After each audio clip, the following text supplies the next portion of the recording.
एक बार देख रहा हूँ, मुझे जो पर्सनली लगता है बहुत न्यूट्रल बजट है। ये कोई स्पेसिफिक कोई पर्टिकुलर राज्य के लिए नहीं है, एक ओवरऑल खाचा तैयार किया है केंद्र सरकार ने। अब ये राज्यों पे वो किस तरह से इसको अवेल करते हैं ये चीज़ें। हाँ, हमें बहुत अपेक्षाएँ थी सरकार से, झारखंड की ओर से, लेकिन ऐसा हुआ नहीं है। उन्होंने एक ओवरऑल एक अम्ब्रेला बजट बनाया है। अब राज्यों पे वो उसको कैसे अवेल कर सकते हैं, कैसे बेनिफिट्स ले सकती हैं।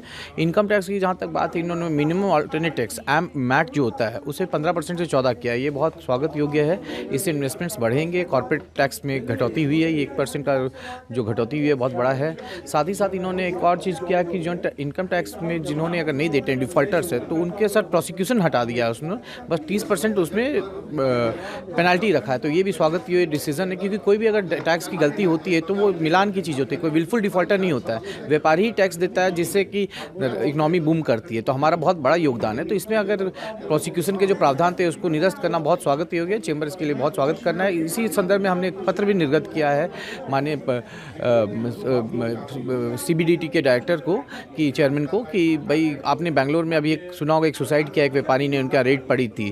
तो ये बहुत ही निराशाजनक बात है, बहुत चिंता का विषय है कि कोई व्यापारी जो कि टैक्स रिजन करता है, देश की उन्नति में अपना योगदान करता है, अगर किसी कारण वो टैक्स नहीं दे पाता है तो उसके यहाँ रेड होती है और उससे इतना क्या जलील होना पड़ता है कि उससे ये स्टेप लेना पड़ा कि वो सुसाइड करे।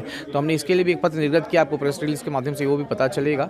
और रही बात आज की बजट की, तो ओवरऑल ये बैलेंस्ड बजट है, न्यूट्रल बजट है। अब राज्यों पे है वो इसको किस हिसाब से अलाइन करते हैं। अब झारखंड को भी अपने इस अनुसार अलाइन करना चाहिए। जो पॉलिसीज़ आई हैं, इंडस्ट्रियल पॉलिसीज़ हैं, एवी पॉलिसी आई है, बायो फार्मा की पॉलिसीज़ है। झारखंड में बायो फार्मा का बड़ा स्कोप है। ये लैंड अभी भी चीप है, लेबर भी चीप है, तो हमारे यहाँ इन्वेस्टमेंट्स की बहुत सारी अपॉर्चुनिटी है। हम कैसे आकर्षित कर सकते हैं इन्वेस्टर्स को, इंडस्ट्रियल्स को, वो देखना है। जैसे अभी दावोस में भी, स्विट्ज़रलैंड में हमारे माननीय मुख्यमंत्री गए थे।